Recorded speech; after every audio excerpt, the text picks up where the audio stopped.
ये बात है कुरान की, एक ऐसी सूरत जिसमें अल्लाह का गजब एक हतमी पेशगोई बनकर नाजिल हुआ और एक इंसान के अंजाम की खबर उसकी हलाकत से पहले ही सुना दी गई। अब्बू लहब का गुस्सा। तब्बन लका सईर अल-यौम अलिहज़ा जमअतना, हलाकत हो तुम पर, क्या इसके लिए तुमने हमें इकट्ठा किया? ये बात है उस शख्स की जिसके लिए अल्लाह का गजब हमेशा के लिए कैद हो गया।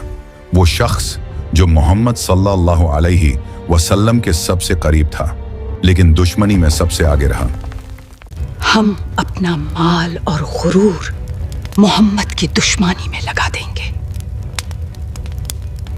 दुनिया की हर ताकत, हर दौलत उसकी दुश्मनी में खार्ज होगी।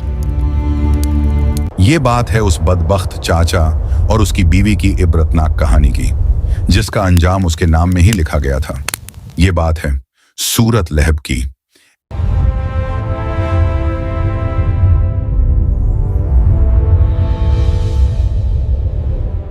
ऐसा क्या हुआ था कि अल्लाह ताला को उस शख्स को यूं बराह रास्त मुखातिब करना पड़ा? इसके पीछे छुपा है वो तारीखी वाकया जब मोहम्मद सल्लल्लाहु अलैहि वसल्लम को पहली बार दावत हक को जाहिर करने का हुक्म मिला।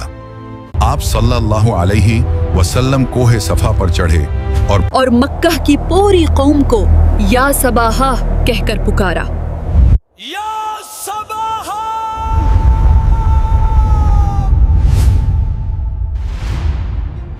ये वो आवाज थी जो सिर्फ खतरनाक और हंगामी हालात में लगाई जाती थी।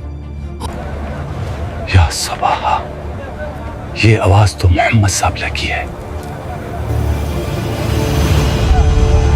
फौरन चलो, जरूर कोई बहुत बड़ा खतरा आ पड़ा है। कुरैश का हर सरदार, यहां तक कि अबू लहब भी वहां जमा हुआ। लोगों के दिलों में एक ही बात का यकीन था, मोहम्मद सल्लल्लाहु अलैहि वसल्लम जो भी कहेंगे वो सच होगा। अगर मैं तुम्हें कहूं कि पहाड़ के पीछे एक लश्कर तुम पर हमला करने वाला है, तो क्या तुम यकीन करोगे? क्यों नहीं? हमने आपको हमेशा सादिक और अमीन पाया है। तो मैं तुम्हें एक शादीद अजाब से खबरदार करता हूं। अल्लाह की तौहीद की तरफ आओ, वरना हलाक हो जाओगे। उस नाजुक घड़ी में जब हक़ और बातिल की लकीर खींची गई, अब्बू लहब अपने माल और गुरूर को चुनकर सबसे पहले गजबनाक हुआ। तब्बन लका सईर अल-यौम, हलाकत हो तुम पर, क्या इसके लिए तुमने हमें इकट्ठा किया? अरे मेरे भातीजे, तुमने हमें रुस्वा कर दिया।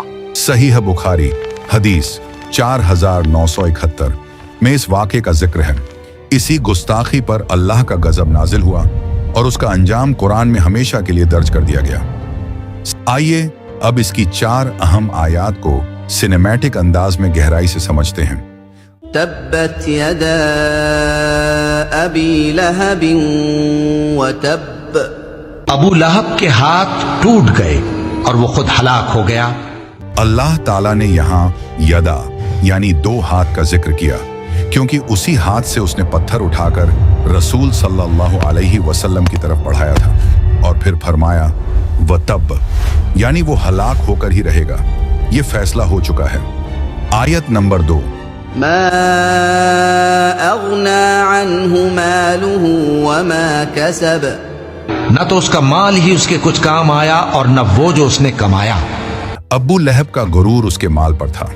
वो मक्का के अमीर तरीन सरदारों में शामिल था। वह माँ कसब में उसकी औलाद और उसकी सारी कमाई शामिल है। तमाम मुफस्सिरीन ने इसे उन मालदारों के लिए सख्त तनबीह करार दिया जो समझते हैं कि दौलत उन्हें हमेशा बचा लेगी। अल्लाह कहता है, आखिरत में तुम्हारी दुनियावी कमाई जरा बराबर भी फायदा नहीं देगी। आयत नंबर 3।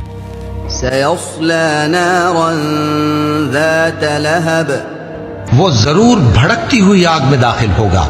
अब्बू लहब का असली नाम अब्दुल उज्जा था, मगर उसकी चमकती हुई लाल त्वचा और गुस्से के 22 लोग उसे अब्बू लहब यानी आग का बाप कहते थे। अल्लाह ने उसके पसंदीदा नाम को ही उसके अजाब का सबब बना दिया।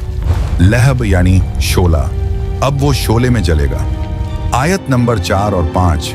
وامرأته حمالة الحطب في جيدها حبل من مسد اور اس کی بیوی بھی جو ایندھن سر پر اٹھائے پھرتی ہے، اس کے گلے میں مونج کی رسی ہوگی۔ उम्मे जमीजल एक शायरा, एक फितनागर औरत, जुबान में जहर, दिल में नफरत। वो नबी सल्लल्लाहु अलैहि वसल्लम के रास्ते में कांटे बिछाती, चुगलियां लगाती, झूठ फैलाती और फितना भड़काती। इसीलिए अल्लाह ने फरमाया वो जहन्नम में हम्मालतल हतब यानी आग की लकड़ियां उठाने वाली बनेगी। लात की कसम, मैं ये हार बेचकर भी मोहम्मद सल्लल्लाहु अलैहि वसल्लम की दुश्मनी में खर्च करूंगी। अल्लाह ने उसका कीमती हार रद्द कर दिया और फरमाया उसके गले में मसद यानी खुरदरी रस्सी होगी। ये उसके गरूर की सबसे बड़ी तजलील होगी। 1400 साल पहले नाजिल होने वाली ये सूरत आज हमारी जिंदगी से क्या ताल्लुक रखती है? इस सूरत में सबसे बड़ा सबक है गुरूर, माल और ताकत का अंजाम सिर्फ हलाकत है। अबू लहब ने अपने भतीजे सल्लल्लाहु अलैहि वसल्लम की बात अपने खानदानी गुरूर की वजह से ठुकराई। आज हम भी अपनी दौलत, अपने ओहदे, अपनी गाड़ी या अपनी शोहरत पर घमंड करते हैं, लेकिन याद रखो ये सब आरजी है, ये सब अल्लाह का दिया हुआ है। अगर हमने शुक्र के बजाय तकब्बुर चुना तो हम भी कुरैश के उसी रास्ते पर होंगे। अल्लाह ने अबू लहब को उसके हसब व नसब से नहीं बल्कि उसके आमाल से पहचाना। वो सरदार था, लेकिन कुरान ने उसे आग का बाप कहकर हमेशा के लिए रुस्वा कर दिया। ये पैगाम आज के मीडिया, आज की सियासत और आज के मुआशरे के लिए भी है। हम कुरान को समझें, उसे जिंदगी में लाएं और आने वाली नस्लों को उसकी रोशनी दिखाएं। इख्तितामी नरेशन। ऐ अल्लाह, हमें उन लोगों में शामिल न कर जो तेरे रसूल सल्लल्लाहु अलैहि वसल्लम के मुखालिफ हों। हमारे दिलों को ईमान, मोहब्बत और इताअत से भर दे और हमें दुनिया व आखिरत की जिल्लत से महफूज फरमा। आमीन।